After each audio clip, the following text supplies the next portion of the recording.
समता शांति से भारत सजाना था भीम जी को, बुद्ध के विचारों से भारत को सजा रखा है। जो गाना भी बोलने वाले, हाँ। बोलिए थोड़ा एक गाना। गांधी नेहरू जिना झोपले जागी त्यांचा समाज, क्या बात है। सांगा बरे मग झोपू कसा मी, झोपला माझा समाज, हो झोपला माझा समाज, व्यथा वेदना ठावे ना त्यांना, व्यथा वेदना ठावे ना त्यांना, ते झोपले बिंडोक, सांगा बरे मग झोप कशी येईल. आता नक्कीच नक्कीच आमचा समाज झोपला होता म्हणून आमचे बाबासाहेब आंबेडकर जे जागी होते, त्यांचे नेते झोपले होते, त्यांचा समाज जागी होता. नक्कीच धन्यवाद तुमचं. काय नाव म्हटलं? माझा सावकार साळवे. सावकारजी साळवे यांचं तुम्हाला जय भीम. नक्कीच पुन्हा दृश्य आपण तुम्हाला मी दाखवतो आहे. हे बघू शकता तुम्ही, अलोट जे गर्दी आहे दीक्षाभूमीवर लोटलेली आहे. आता सध्या आम्ही जे पुस्तकांचे जे स्टॉल लागते आहे, हे पुस्तकांचे स्टॉल या ठिकाणी लागलेले आहे. त्या ठिकाणी आता मोठी अशी गर्दी झालेली आहे, ते मी तुम्हाला दाखवत आहे, बघू शकता. आणि या ठिकाणावरून जे आहे महामानव डॉक्टर बाबासाहेब आंबेडकर, फुले शाहू आंबेडकरांचे जे विचारांचे जे साहित्य आहे ते या ठिकाणी मोठ्या प्रमाणात मिळते आहे.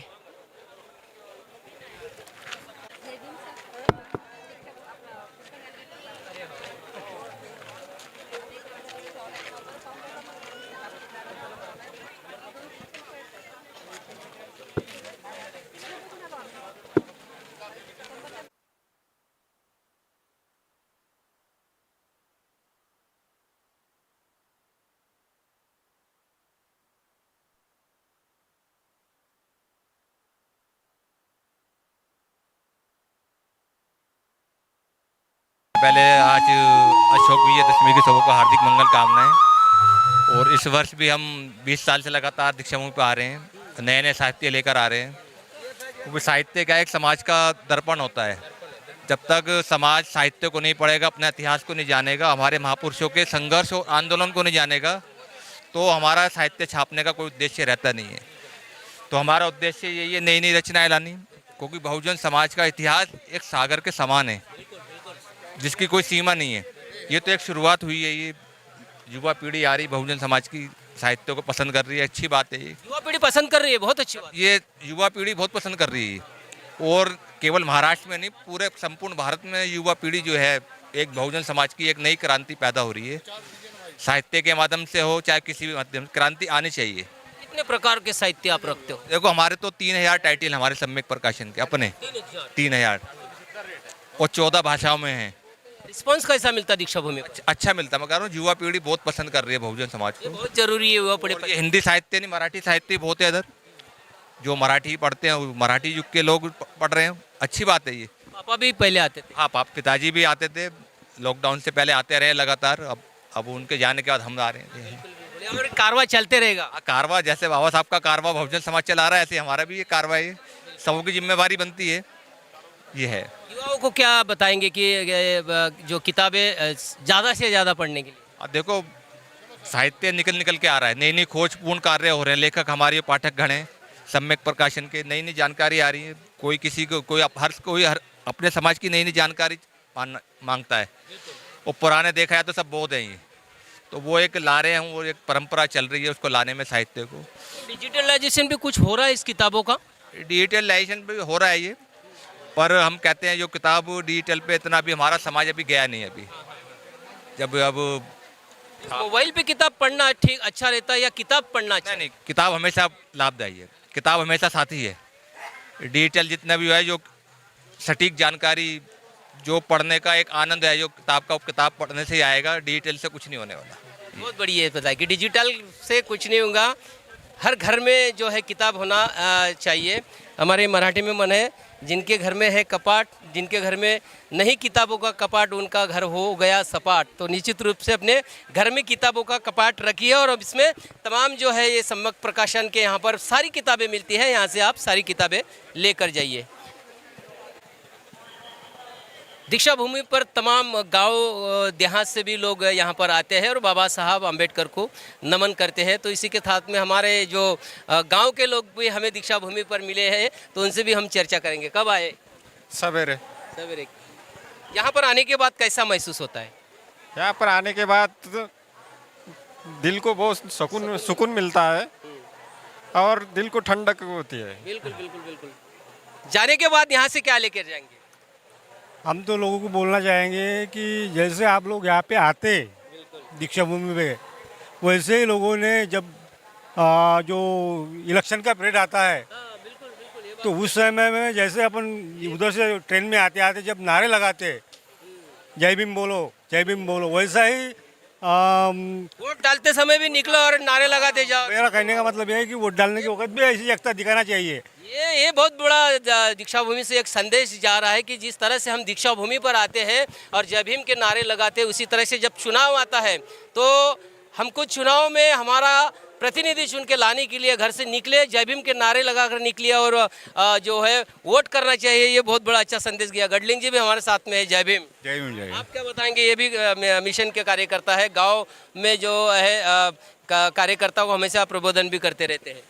तो मैं यही बोलना चाहता कि जैसे अपन बोलते वैसे नेचुरली दिखते नहीं। ये दुख की बात है, ये खंत की बात है। इसके अलावा मैं कुछ नहीं करना चाहता। जिम्मेदार कौन है फिर? जिम्मेदार सभी लोग हैं। जो भी पहले फड़ी का कार्यकर्ता है वो तो पहले जिम्मेदार है। बिल्कुल।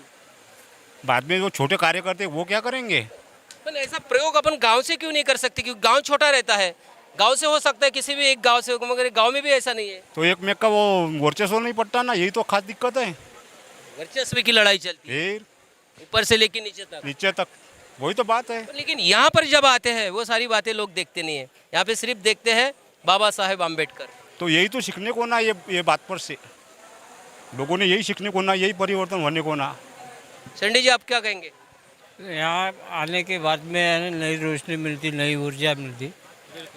और जो लोगों का ये है, हर इंसान ने अपने समझ के ये करने को ना, अलग अलग ढंग से नहीं चलना, एक साथ चले तो अच्छा रहेगा। बिल्कुल। दीक्षा भूमि से यही एक महत्व का संदेश जाना चाहिए कि हमको सभी को एक साथ रहना है। बाबा साहब अम्बेडकर ने भी संगठित होने को कहा था, पर लेकिन अभी जो है हमारा समाज असंगठित है और दीक्षा भूमि से संदेश जा रहा है कि अभी संगठित बनो और संघर्ष करो।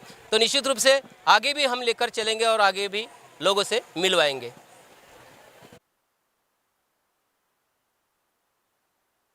को लाइक सब्सक्राइब अवश्य करें। हाँ, दिए हुए स्कैनर पर धम्म दान कर WH न्यूज के हाथ मजबूत करें। पाहनी रखुनी काशी नंदा,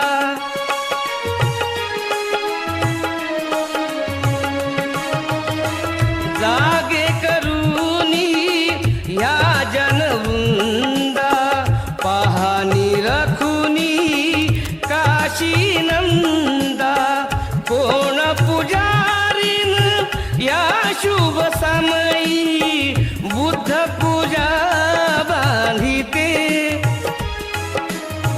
बुद्ध पूजा बांधिते, गाऊनी भीम बुद्धाची गीते, गाऊनी भीम बुद्धाची यहाँ पर जो है गीते। हर साल यहाँ पर आते हैं और यहीं से जो है समाज को प्रबोधन करते हैं। बंते जी, जय भीम नमो बुद्धाय, क्या कहेंगे आज धम्म चक्र प्रवर्तन दिवस के उपलक्ष्य पर?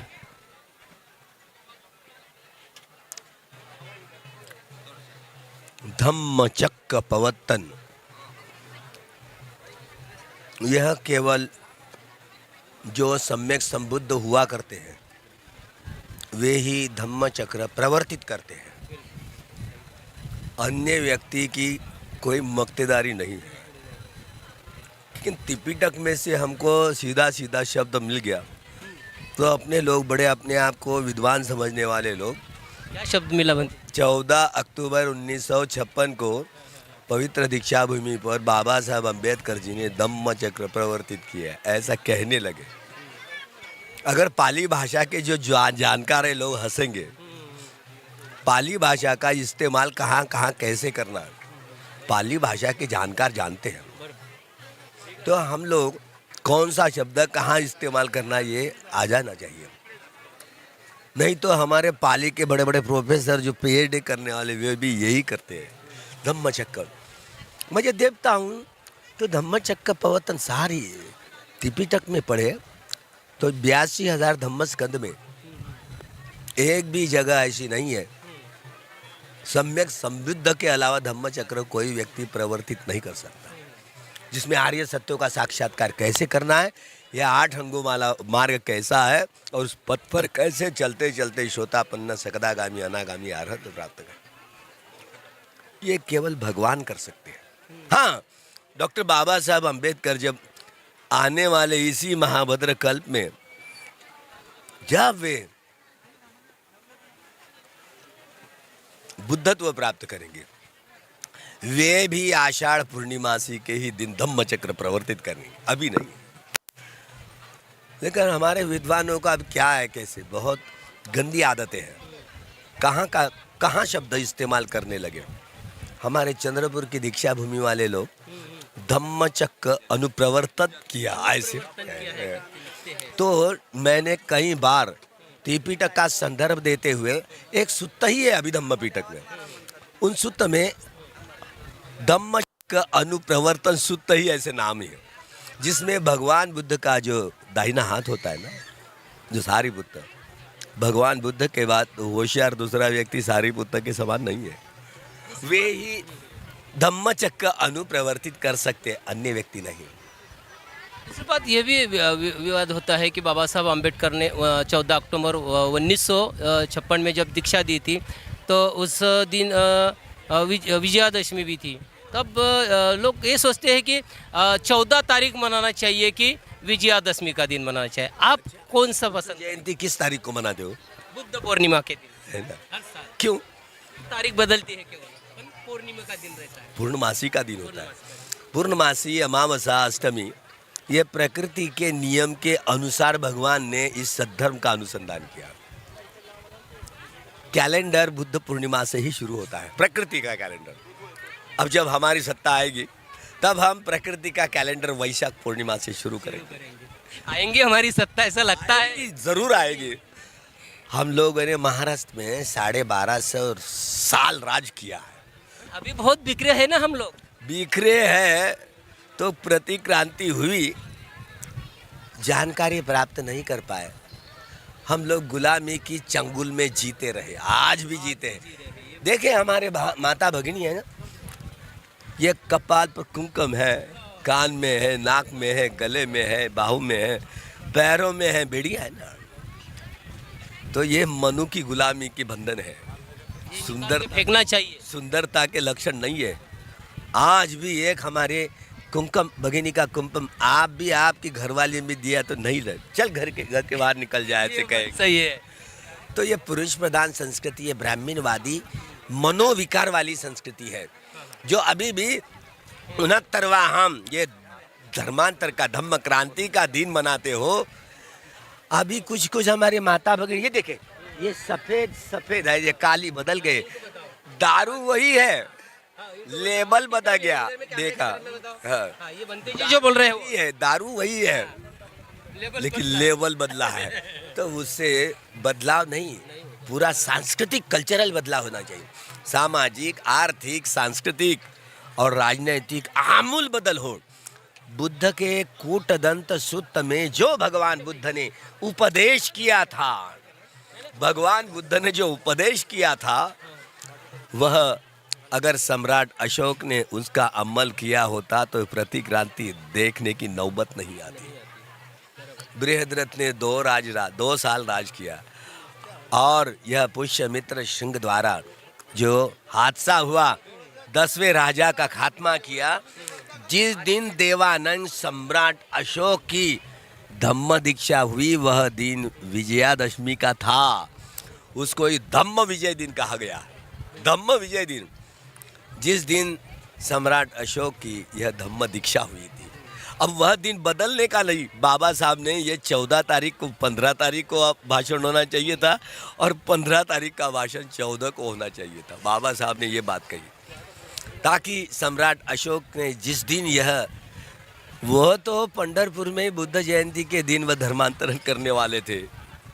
1956 में ही बुद्ध जयंती के दिन तय हो गया था। पंढरपुर में ही यह स्थल चुना था, क्योंकि इतना सारा महाराष्ट्र में वारकरी, भागवती, महानुभावपंथी, नाथपंथी लोग, लिंगायतपंथी लोग आते हैं। पंढरपुर का यह मंदिर और दूसरा तीसरा कुछ नहीं, बुद्ध विहार है, मैं सिद्ध कर दूंगा। तो हम 12 साल से जा रहे हैं के लिए। हमने अभी तक की डिमांड नहीं की, ना कोर्ट में केस दायर की। हमारा ही है, हमारा ये साला है ना देवेंद्र फडणवीस। इस साल हम उसी दिन वहीं पर थे, वे भी वहीं, उनका भाषण उधर चल रहा था, हमारा भाषण इधर चल रहा था। हम सिद्ध करने के लिए आए हैं, मंदिर में देव दर्शन करने के लिए नहीं। ये हम सिद्ध करने, ये बुद्ध विहार ही है। पंडित जी थोड़ा महाबोधि विहार पर भी चर्चा करेंगे, क्योंकि महाबोधि महाविहार की भी लड़ाई 134 साल से चल रही है। फिर से आंदोलन खड़ा हो गया है, आप भी उस आंदोलन में सहभागी है, तो इसके बारे में क्या बताएंगे? क्योंकि महाराष्ट्र के लोग जागृत हैं, इसलिए बाबा साहब ने पंढरपुर यह स्थल चुना था। अगर पंढरपुर में वह धर्मांतरण का झंडा लहराते एक और होश होता, लेकिन पंढरपुर के लोग, सोलापुर के लोग बड़े स्थूल चित्त वाले लोग हैं। बाबा साहब का खो दिया उन लोगों ने, खो दिया, मौका खो दिया। नागपुर नगरी के लोगों का पुण्य बढ़ गया, और नाग नगरी के इस तट पर जो निगम बैठा था नागपुर, इसी पवित्र भूमि में 69 साल पहले बाबा साहब ने धम्म दीक्षा दी, सामुदायिक धर्मांतरण। महाबोधि मुक्ति की लड़ाई कैसी? पंढरपुर के विठल मंदिर का 84,000 महास्तूप कहाँ गए? महाराष्ट्र के लोग जागृत थे, वो एक पंढरपुर का सवाल लेते, 84,000 महास्तूप कहाँ गए, यह सवाल उठाए। तो महाबोधि विहार में उसमें तो प्रमुख है, वो तो प्रमुख है, बराबर। 134 साल से लड़ाई जो लड़ रहे हैं, प्रमुख विहार के लिए लड़ाई लड़ना पड़ रहा है हमें। बीच में एकीकरण का नौटंकी रामायण महाभारत हुआ, लामा जी को बुलवाए, मीनाचार्य जी को आए, और सुरई ससाई जी पे उसको एकत्रीकरण का ढोंग रचा गया। हमें पता है ना, बीच में सुरई ससाई महाराज को लाल दिए की गाड़ी मिल गए, छुप बैठ गए। महाराज बोल रहे हैं आप? महाराज है ना, वो टाकल घाट में जाते रहते बीच बीच, 5 शील वाले बनते, 5 शील स्वयं लेते तो भिक्षु जीवन खात्मा होता। होश नहीं है, क्या करें, किसको बताएंगे? स्मारक समिति के कैसे समझौता करेंगे? हम लालच में नहीं है, लड़ाई आर पार हुई। अभी मीनाचार्य जी ये लड़ाई लड़ रहे हैं, 68 दिन जेल में भी लड़का है, नया लड़का है, तो आप लोगों का आशीर्वाद है मीनाचार्य जी को? अरे हम साथ में हैं। आप साथ में है? 12 फरवरी को भी आप जाएंगे? 12 फरवरी को मैंने ऐलान किया, बिल्कुल, हाँ, हमने ये ना 12 फरवरी को हम कोई अनशन नहीं करेंगे। नेपाल में जैसा हादसा हुआ ना, ये तो बहुत बड़ा इशारा दे रहे बनते जी। नेपाल में जैसा हादसा हुआ, सब लोग इकट्ठा 12 फरवरी को इकट्ठा संसद को घेराव करेंगे। कितने लोग आएंगे 12 फरवरी को? आप ऐलान कीजिए लोगों को। बोल नहीं सकते। अगर ये युवा लोग आए ना, तख्त बदल जाएगा, ताज बदल जाएगा, उनको भागना पड़ेगा। हम ये आदेश नहीं देंगे उस वक्त कि संसद जला डालो, सुप्रीम कोर्ट जला डालो। हम कानून के दायरे में चलने वाले लोग हैं। हम ना आपको पत्थर फेंकने का आदेश देंगे, ना संसद या कोई सुप्रीम कोर्ट का जलाने का आदेश नहीं दे सकते। हमारी संपदा है वो, हम काहे जलाएंगे? जो ईवीएम के मुताबिक लाद करके इन चोरों ने वो वोटिंग जो लिस्ट है, इतनी फेक लिस्ट बना करके, चुनाव आयोग चोर है, इस देश की सरकार चोर है, चोरी करके वह ईवीएम हैक करके वो सत्ता पर गैर कानूनन सरकार बैठ गई। और आप इस देश के लोग, पता नहीं लोग है कि नहीं, मरे हुए मुर्दों के समान है। अरे इनको हटाना चाहिए ना। अभी ठंड काल आला है, यहाँ विधानसभा का अधिवेशन होगा, होने ही नहीं देना। अगर नागपुर के लोग इकट्ठा आ गए ना, तो विधानसभा रह नहीं सकती। राजनीतिक लोग इकट्ठा आएंगे ऐसा लगता है बंटी जी? राजनीतिक लोगों से बात नहीं हो रही, वो चाहे सत्ता पक्ष हो या चाहे विपक्ष हो, चाहे अपने पार्टी वाले लोग हो, सब भागने पड़ेंगे, सब भागते रहेंगे। जनता एक साथ अगर आती है यही बात है, युवा लोग जनता की बात नहीं करेंगे, युवा लोग बदल सकते हैं।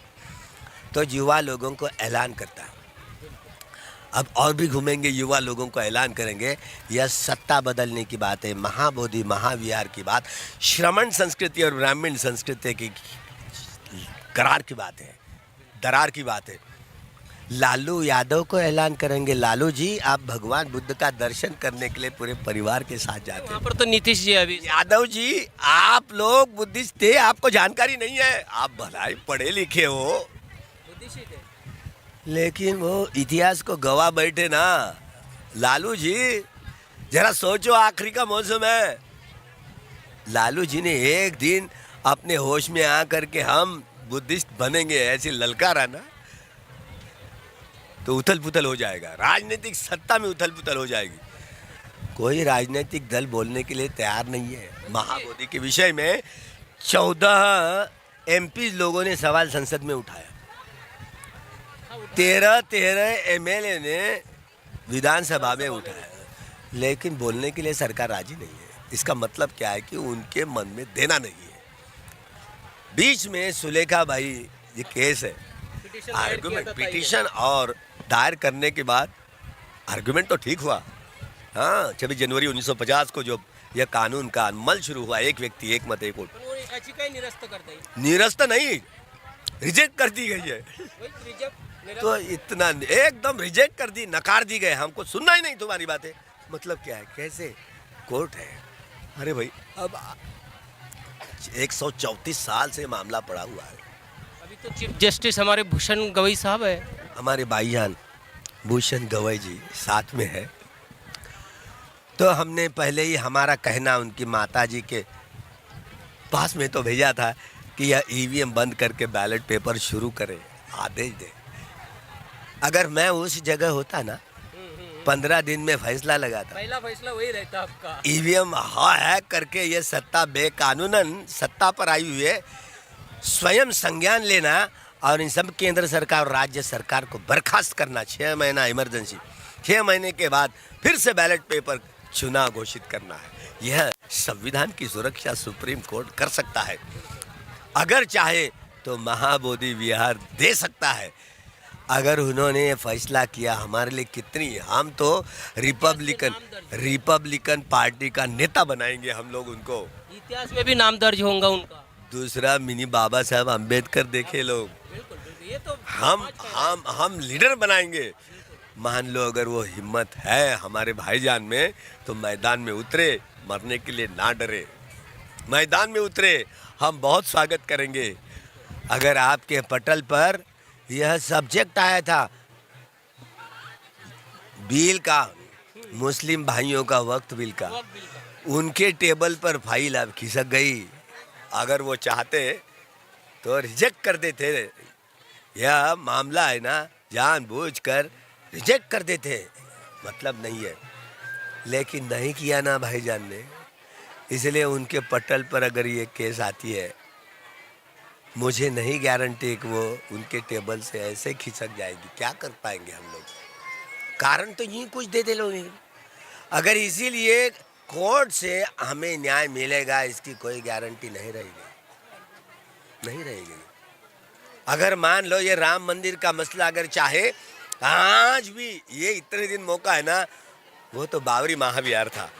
आज भी अगर स्वयं संज्ञान ये तो राम मंदिर का खात्मा कर सकते हैं, सुप्रीम कोर्ट संविधान की सुरक्षा कर सकते हैं, लेकिन वो हिम्मत चाहिए। सरकार उनकी है, हिम्मत, सरकार भलाई उनकी है, लेकिन सुप्रीम कोर्ट हमारा है। और वो संविधान सबसे श्रेष्ठ है।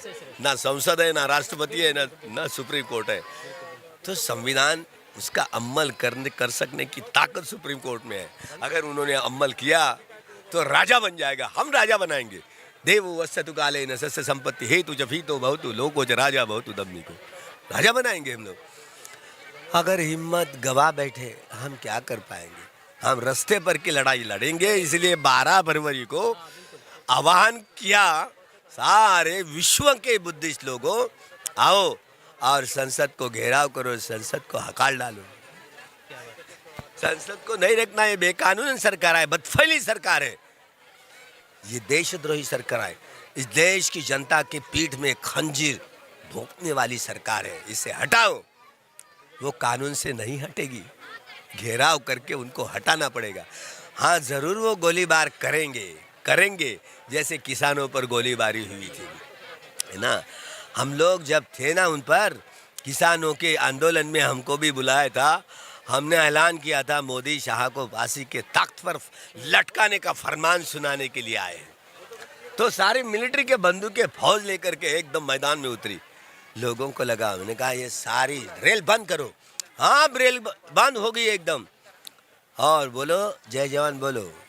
जो किसान लोग जय जवान बोलने लगे और जवानों को कहा जय किसान बोलो, तो दोनों एक दूसरे में धुल मिल गए। देखो मोदी शाह, ये सारी बंदूकें आपके तरफ बढ़ेगी।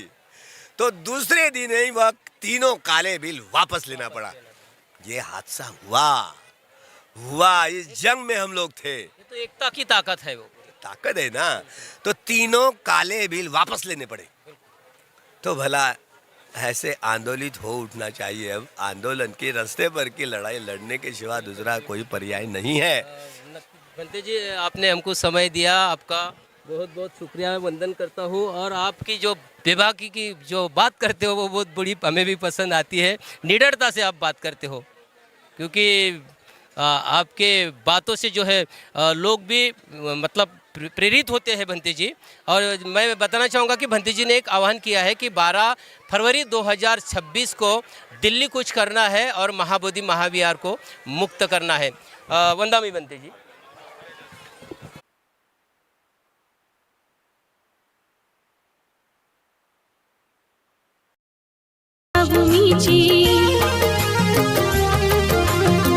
सांगे कीर्ती दीक्षाभूमीची अमोल ठसून मानसाला माणुसकीची दिली थे जाणा दीक्षाभूमी ऊर्जा स्थान बाबांची शान मानसाला माणुसकीची दिली थे जाणा दीक्षाभूमी ऊर्जा स्थान बाबांची शान दीक्षाभूमी ऊर्जा स्थान बाबांची शान माणसाला माणुसकीची दिली थे जाण माणसाला माणुसकीची दिली थे जाण दीक्षाभूमी ऊर्जा स्थान दीक्षाभूमी ऊर्जा स्थान।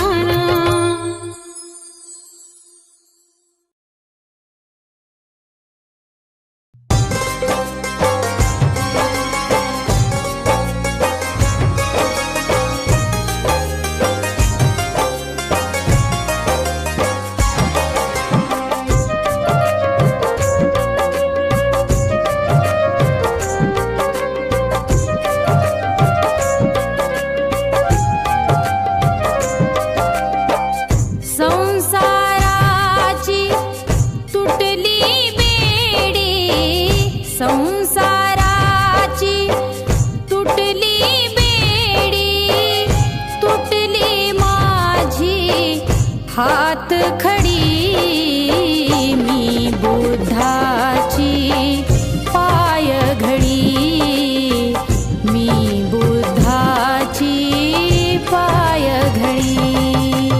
जय भीम, नमो बुद्धाय। आप देख रहे हैं दीक्षा भूमि नागपुर से WH न्यूज का ये सीधा प्रसारण और महाकवरेज। 69वें धम्म चक्र परिवर्तन दिवस पर सभी देश विदेश के बौद्ध अनुयायियों को WH न्यूज परिवार की ओर से हार्दिक हार्दिक शुभकामनाएं। इस लाइव के प्रायोजक है BBK live media. WH news को लाइक सब्सक्राइब अवश्य करें। हाँ, दिए हुए स्कैनर पर धम्मदान कर WH न्यूज के हाथ मजबूत करें। धन्यवाद। निघार माता आणि सुजाता झाल्या माझ्या बहिणी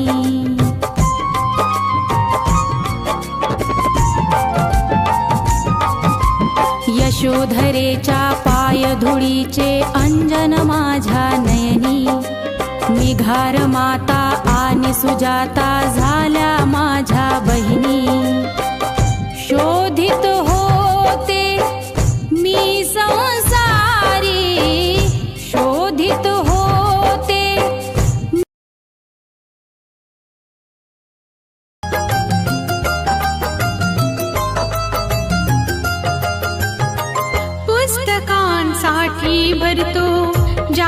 जागतिक मेळावा बाबांच्या विचारांचा प्रसार वाढावा पुस्तकांसाठी भरतो जागतिक मेळावा बाबांच्या विचारांचा प्रसार वाढावा सांगी कीर्ती दीक्षाभूमीची सांगे कीर्ती दीक्षाभूमीची अमोल ठसून मानसाला माणुसकीची दिली इथे जाणा दीक्षाभूमी ऊर्जा स्थान बाबांची शान माणसाला माणुसकीची दिली इथे जाणा दीक्षाभूमी ऊर्जा स्थान बाबांची शान दीक्षाभूमी